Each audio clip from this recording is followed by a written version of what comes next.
이 영상은 미국 중상위층의 이야기입니다. 각자의 상황에 맞게 생각해 보시길 바랍니다. 이 4가지 요소가 여러분들을 회사로부터 자유롭게 만들어줄 겁니다. 우리가 흔히 말하는 백만장자, 즉 10억이라는 돈은 더 이상 우리의 인생을 충분히 보호해줄 수 없을 겁니다. 추가적인 현금 흐름이 없다면 이 돈은 금방 사라지게 될 거예요. 정확히 한 달에 400만 원씩 25년이면 모두 사라지는 돈이죠. 우리는 살면서 다양한 응급 상황, 차 사고, 수술, 이혼 등등 각종 소송에 휩싸일 수도 있기 때문입니다. 자, 그럼 우리는 지금부터 무엇을 만들어야 할까요? 패시브 인컴, 바로 자동화 수익입니다. 자동화 수익을 위한 첫 번째 단계, 타겟을 설정하라. 여러분들이 현재 목표로 하고 있는 금액은 얼마인가요?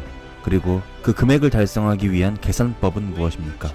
대부분의 사람들의 문제는 이 타겟을 설정하지 않고 계산도 하지 않는다는 것에 있습니다. 목표 금액이 10억이라면 매달 400만원씩 25년을 모아야 하며 매달 800만원씩 12년을 모아야 합니다. 매달 1200만원씩 모은다면 6년이면 달성할 수 있겠죠. 이런 식으로 구체적인 목표를 설정하고 계산을 하지 않는다면 잘못된 타겟을 설정하게 될 겁니다. 시계나 차, 화려한 휴가 같은 것이 목표가 돼서는 안 돼요. 여러분들의 궁극적인 목표는 자유여야 합니다. 67%의 부자들을 설문조사했을 때 그들은 차나 보트, 여행을 위해서 돈을 벌지 않았습니다. 그들은 자유를 위해서 돈을 벌었습니다. 매일 돈 걱정에 둘러싸이지 않는 것을 목표로 했다는 거죠.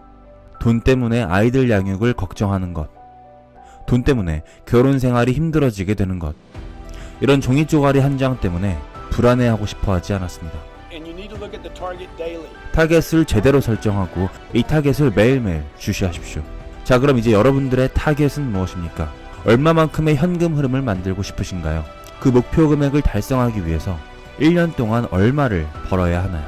한 달에는 얼마를 벌어야 합니까? 그러면 하루 동안에는 얼마가 돼야 할까요?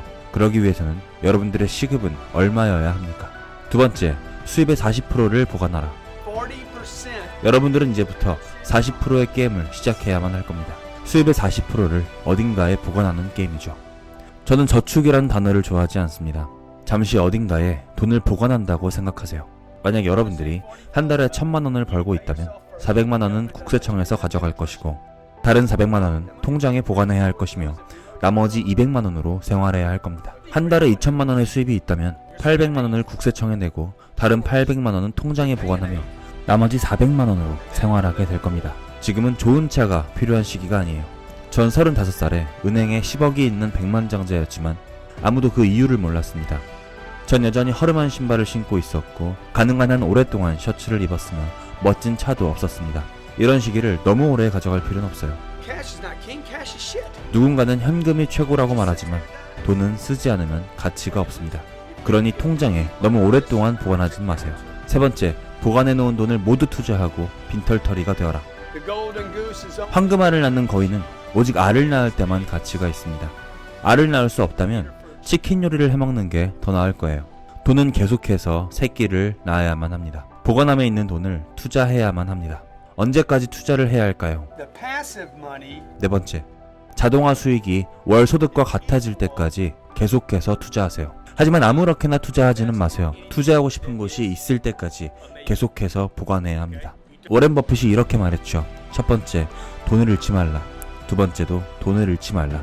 세 번째도 돈을 잃지 말라. 확실한 투자처가 생기기 전까지는 아무데도 투자하지 말고 은행에 보관해두세요. 여기 있는 제드라는 친구는 자동화 수익이 월급을 초과하였습니다. 저게 바로 여러분들이 가야 할 길이에요.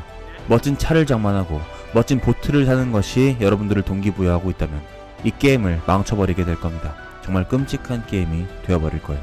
앞으로는 2가지만 생각하세요. 원하는 목표를 달성하기 위해 필요한 돈, 그리고 자동화 수익을 만들 수 있는 구체적인 방법. 영원히 이 회사를 다닐 생각하지 마세요. 그것은 저를 더욱 부자로 만들어주는 일입니다. 하지만 전 이미 부자입니다. 그러실 필요 없어요. 지금 회사에서 일하면서 우선 첫 번째로 파이프라인을 완성시키세요. 그렇게 하나씩 파이프라인을 늘려나가는 겁니다. 이 라인들이 모이고 모여서 큰 동맥을 형성하게 될 겁니다. 월급을 초과하는 큰 동맥 말이죠. 이렇게 패시브 인컴을 계속해서 만들어 나가시고 원할 때 언제든지 그만두시면 됩니다. 이 게임을 종료하고 싶을 때 언제든지 그만두세요. 여러분들은 언제 가장 행복하신가요? 딱 잘라서 언제다라고 말하기는 어려울 거예요. 매우 다양한 순간에 우리는 행복을 느끼기 때문입니다. 저는 개인적으로 자유로울 때 가장 행복하다고 생각합니다. 일어나고 싶을 때 일어나고, 운동하고 싶을 때 운동하며, 먹고 싶을 때 먹는 거, 좋아하는 일을 하면서 돈을 벌고, 휴가를 떠나고 싶을 때 떠나고, 먹고 싶은 것을 먹을 수 있는 자유. 이런 모든 것들이 우리가 원하는 행복과 자유라고 생각합니다. 그랜트 카더는 이 자유를 위해서 꼭 거쳐야 하는 4가지 단계를 말해주고 있는데요. 첫 번째, 타겟 설정하기. 두 번째, 수익의 40%를 보관하기.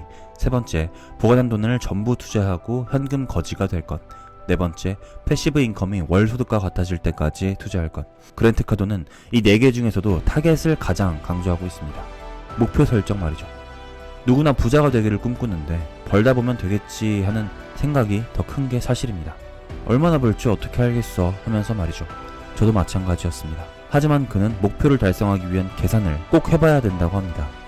저의 계산법은 이렇습니다. 예를 들어서 월 1000만원 수익을 목표로 잡았다면 300만원은 월급에서 이미 만들어졌으니까 나머지 700만원은 어떻게 만들어낼 것인가를 고민합니다.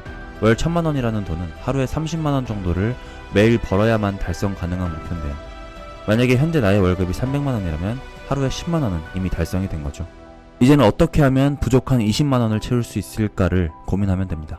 더 오랫동안 일을 해야 할지, 아니면 시급을 더 올릴 방법을 찾아야 할지, 아니면 다른 파이프라인을 늘려야 할지, 어떤 방법으로든 방향이 나오게 될 겁니다. 하루 단위로 쪼개다 보면 훨씬 더 와닿게 될 거예요. 현재 나의 위치가 보이기 시작하고 목표까지 얼마나 남았는지가 확연하게 보이게 되겠죠. 이 영상에서 그랜트 카더는 사업소득이 아닌 자동화소득이 월급과 비슷해졌을 때 언제든지 퇴사하라고 말합니다. 근데 저는 아직 멀었다라는 게 좀 씁쓸하긴 하네요. 퇴사가 마려운데 말이죠. 우리 구독자님들도 목표에 대해서 다시 한번 생각해 보시고 어떻게 달성해야 할지, 또 어떤 파이프라인을 선택하는 것이 나에게 최선일지 다시 한번 고민해 볼 수 있는 영상이 되었으면 좋겠습니다. 감사합니다. 지금까지 동기부여학과였습니다.